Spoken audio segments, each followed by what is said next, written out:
नौकरी से भी ऑर्डर कर सकते हो, उनको निकाल सकते हो। तो सवाल ये पैदा होता है कि आपने उनके खिलाफ क्या एक्शन लिया। मेरे भाई आप 15 बात ना करें डिस्टर्बेंस होती। उसके बाद क्या होता है, ये इस्लामाबाद का वो हल्का है मेरा NA-47, ये रेड जोन उसमें शामिल है। यहाँ इलेक्शन कमीशन, यहाँ हाई कोर्ट, सामने सुप्रीम कोर्ट, सामने प्राइम मिनिस्टर हाउस, सामने प्रेसिडेंसी और डिप्लोमेटिक इनक्लेव इसमें शामिल है। और एक मेरा हल्का पोलिंग स्टेशन यहाँ प्राइम मिनिस्टर हाउस में भी था। मैं वार्न करता हूँ, आप सिर्फ उस एक हल्के का जिसमें टेम्परिंग की होगी, प्राइम मिनिस्टर हाउस का आप फॉर्म 45 ले आओ, उसमें कौन जीता है आपको पता चल जाएगा। उस वक्त तो आपके एस्टेब्लिशमेंट के आँख के तारे और मुस्लिम लीग नून के नॉमिनी वो अनवार काकड़ बैठे हुए थे, जिसको बाद में उन्होंने सेंटर में बनवा दिया। मैं ये सवाल करता हूँ कि क्या इलेक्शन कमीशन ने आज तक किसी भी इरेगुलरिटी के ऊपर इस इलेक्शन में कोई एक्शन लिया है? अगर ये बिल्कुल बेगुनाह थे तो देखें, आपको मानना पड़ेगा कि इमरान खान एक वलीउल्लाह है। वो इसलिए कि उन्होंने आज से 2 साल पहले इनके बारे में कहा था कि ये गैर जानबदार नहीं है, ये मुस्लिम लीग नून को फेवर कर रहे हैं, ये एस्टेब्लिशमेंट को फेवर कर रहे हैं, ये किसी एजेंडे पे हैं। लेकिन वक्त ने साबित किया, उस वक्त एतराज़ होता था इमरान खान के ऊपर तो उसने तरतीब क्यों कर दी, जिसके ऊपर इन्होंने तौहीन अदालत का नोटिस भी कर दिया था। लेकिन आज जो पोजीशन है, मुझे ये बताएं, आज हर सहाफ़ी, हर पॉलिटिकल पार्टी और हर शख्स पाकिस्तान का इनके ऊपर तनकीद कर रहा है कि ये उस करप्ट सिस्टम का हिस्सा बन चुके हैं जो कि इनको नहीं बनना चाहिए था। अब आपके सामने मैं इस्लामाबाद के 3 हल्कों की बात करता हूँ। मुझे बताएं, इन्होंने खुद सिलेक्ट किया with the consultation of chief justice Islamabad high court justice Tariq Jahangiri साहब को कि वो इलेक्शन ट्रिब्यूनल के तौर पर काम करेंगे। जब इलेक्शन ट्रिब्यूनल ने फंक्शनल हो गया, उसने इन नाजायज़ और कठपुतली MNA जो इस्लामाबाद के बने फिरते हैं उनको कहा कि जनाब आप अपना फॉर्म 45 ले आइए। 3 काम कहे, आप फॉर्म 45 ले आइए, आप जवाब ले आइए हमारी पटिशन का, और आप एफिडेविट ले आइए। ये काम 3 इदारों को कहा, एक MNAs को कहा जो बने फिरते हैं है नहीं, इलेक्शन कमीशन को कहा और रिटर्निंग अफसर को कहा। ये तीनों जवाब नहीं लाते, और जवाब और एफिडेविट दोनों चीज़ें नहीं लाते, और ना फॉर्म 45 लाते। और 2 तारीख लगी, फिर 29 तारीख लगी, फिर 5 तारीख लगी। इस दौरान जब उनको यकीन हुआ कि हमारे खिलाफ ऑर्डर हो जाएगा, फैसला हो जाएगा, तो वो भागम भाग अपने हम साथी जिसको हमराही मुल्ज़िम कहते हैं उसके पास भागम भाग पहुँच गए और इलेक्शन कमीशन को आके दरख्वास्त दे दी कि जनाब ट्रांसफ़र कर दें। और ट्रांसफ़र करने की लीगल ग्राउंड सिर्फ 2 होती है, एक होता है कन्फ्लिक्ट ऑफ इंटरेस्ट, एक होता है बायस होना, मुतासिब होना।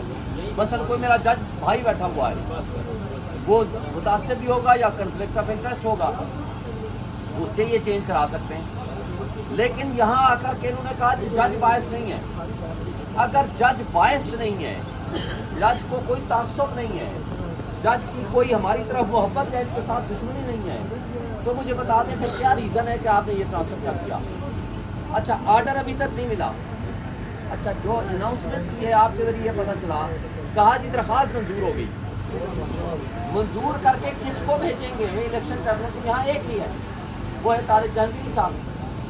अब जस्टिस तारिक जहांगीरी साहब से जब आप ट्रांसफ़र करेंगे तो किसको देंगे?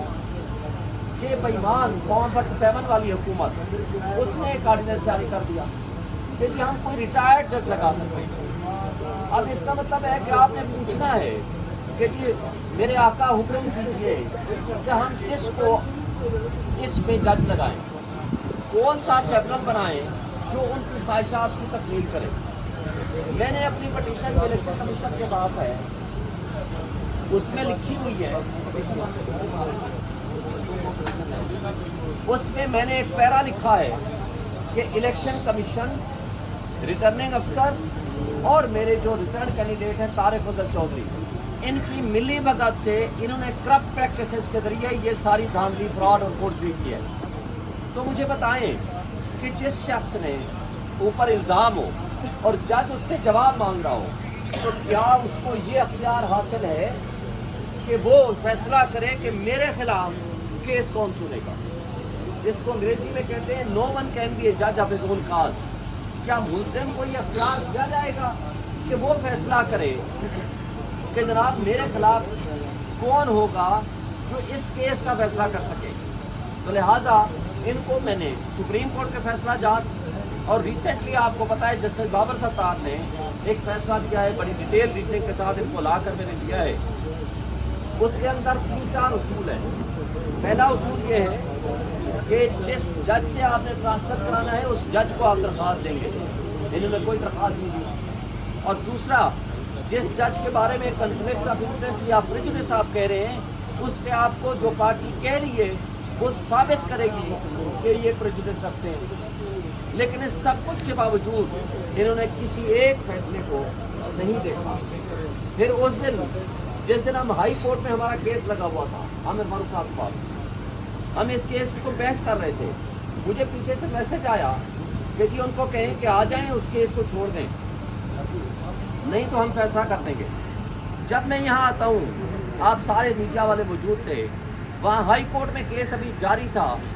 ये 10:30 बजे, 11:15 बजे अभी हमारे आर्गूमेंट्स जारी थे। वहाँ आते साथ ही इन्होंने क्या बात की थी, इन्होंने कहा था कि हमें पता चल गया है कि वो केस एडमिट हो गया, नोटिस हो गए, स्टे नहीं हुआ। मेरे वकील साहब जब यहाँ आधे पौने घंटे बाद पहुँचते हैं तो मैंने कहा जी क्या हुआ? उन्होंने कहा जी अभी बहस मुकम्मल हुई है और आर्डर रिजर्व हुआ है, फैसला अभी नहीं आया। मैंने कहा इन्होंने तो पौना घंटा पहले ये बता दिया कि नोटिस हो गए हैं। उन्होंने कहा ये तो अभी मुझे 5 मिनट पहले मैंने आर्गूमेंट्स ख़त्म किए, तो इनको कैसे पता चल गया? अब यहाँ से आप अफसोस से कहना पड़ता है कि इसका मतलब है कि किस किस जगह पे बिल्ली बकते हैं, किस किस जगह पे ये सारा इंसाफ का निज़ाम कंप्रोमाइज़ हो चुका है।